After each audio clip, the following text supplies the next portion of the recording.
First record player of the stack, and look at it, this one is tiny. That's why it was on top of the stack. Record sticks out everywhere.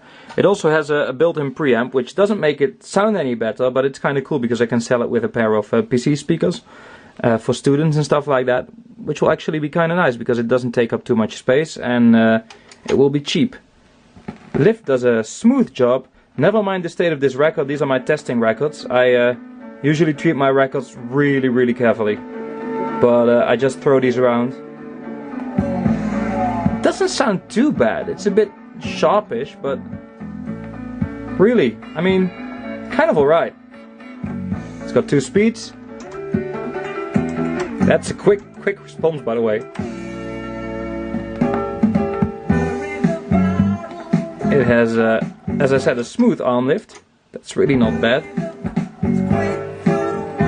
And auto return, which works very well as well. Let's see if it also works at the end of the record. This one has a bit of a narrow bit of dead wax, so maybe it will stop a bit early, but let's see. Yeah, that should do the trick. That's perfect actually. Next up is the Bang & Olufsen, which is looking really cool. But I'm a bit worried about the way it's controlled because it only has 1 button and the record sizes, so let's see what happens. Oh boy, that's noisy, listen. Sounds like a diesel truck. You even hear it through the stylus, obviously. Although I think actually, yeah, it's scraping. The weight is way too high, so I should fix that. I wonder how you change speeds. Do you just set it to a different record size and then... Oh boy. Yep. Oh, that's bad. That means it can't really, when you're using it on automatic, can't really play 33 RPM 7-inch records. It's also running a bit slow. Yep, speed's definitely slow.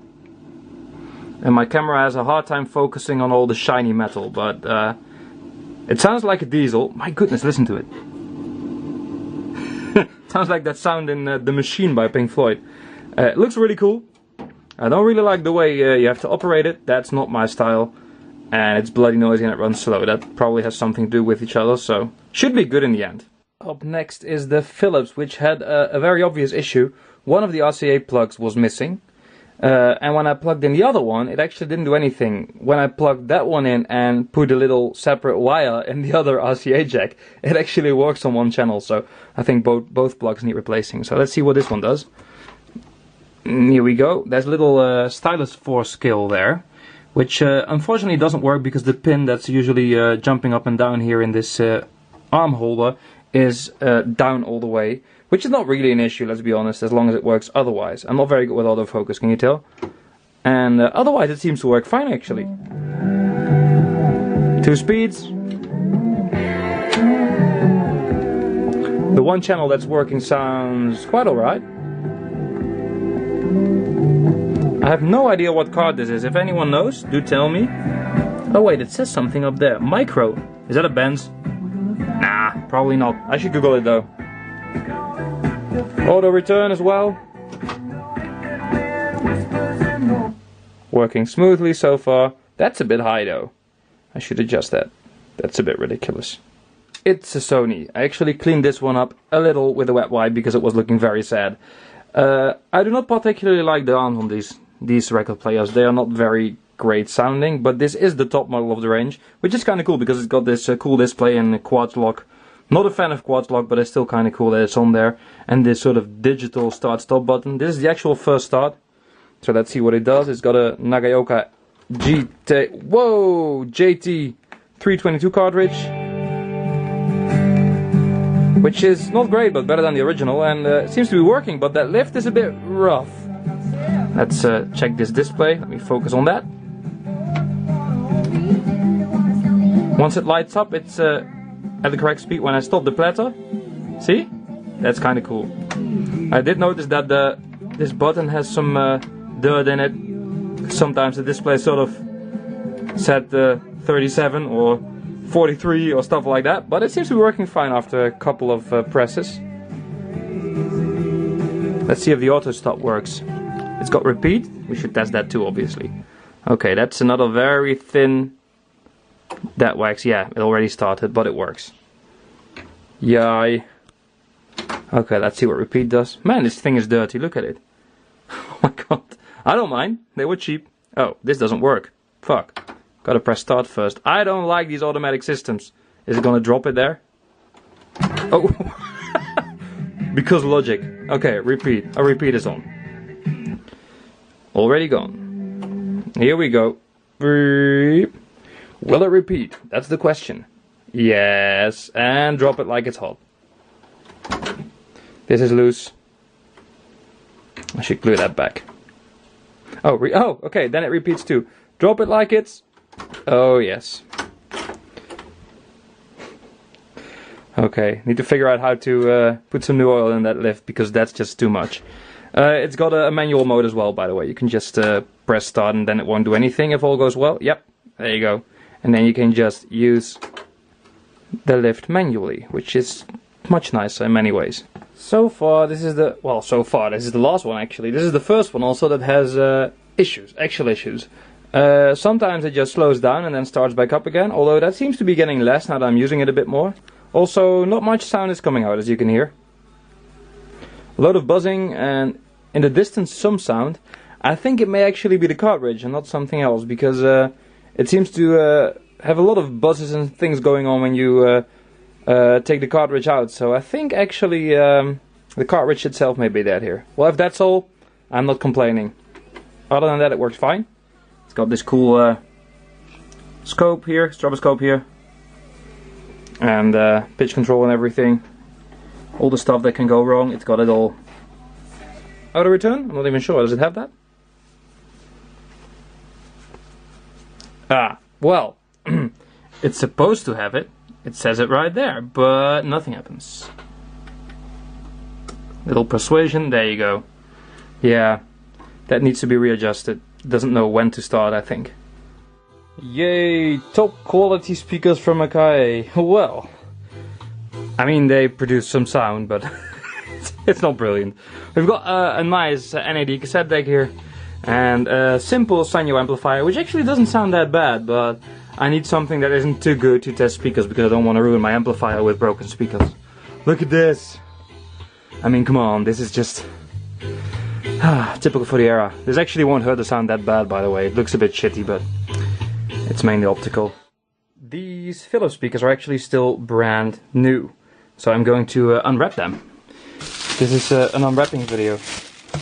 I'm gonna try to keep this in one piece because I want to be able to sell them as brand new, but I do need to test them, so... Cut. Okay, these actually look kinda cool. I mean, they're obviously cheap. Doesn't even sound that bad. They're obviously very cheap, and there's some holes here for screws, and there are no screws in them, so I think they're glued, but... You know, actually they look kinda cool. They are brand new though, so this is the first time they're ever gonna produce sound. Well, actually...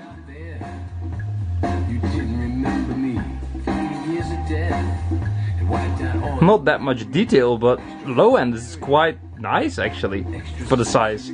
Huh. What's really being me, it don't matter if it's real. Next up, little Sonys. I actually briefly used these to test an amplifier in my parents' basement, so it's a bit of an echoey space, so let's see what they do here. They actually didn't sound too bad there.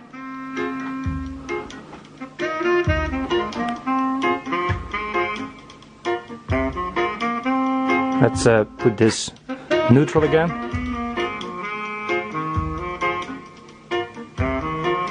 They still sound surprisingly good for Sonys. I wonder who designed them.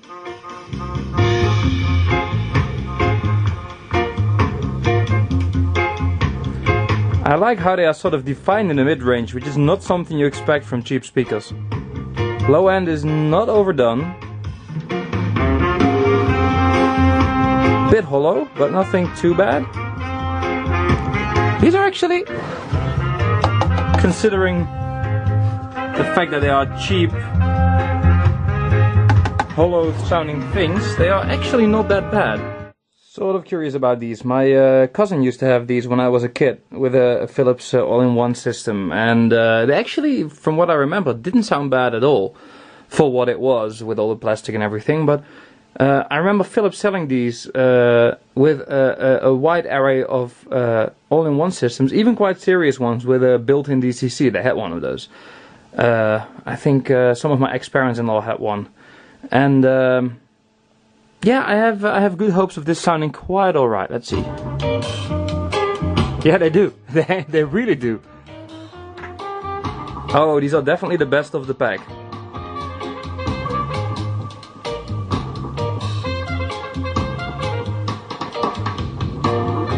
Nice, actually. Nice imaging. Solid low end. Not much, but it's very controlled and it's slightly deep. And for a dome tweeter, that's actually, a cone tweeter, that's actually quite transparent. Do these come off, I wonder? Of course they don't.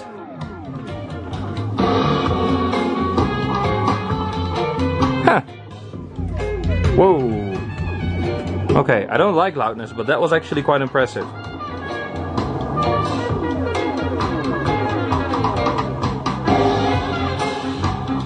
I think I'm gonna keep these. They have no value whatsoever, and they are pleasantly surprising.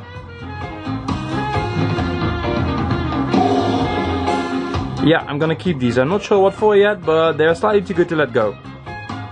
So not all plasticky rack system speakers are equally shitty. They're actually quite heavy too, which was saying something.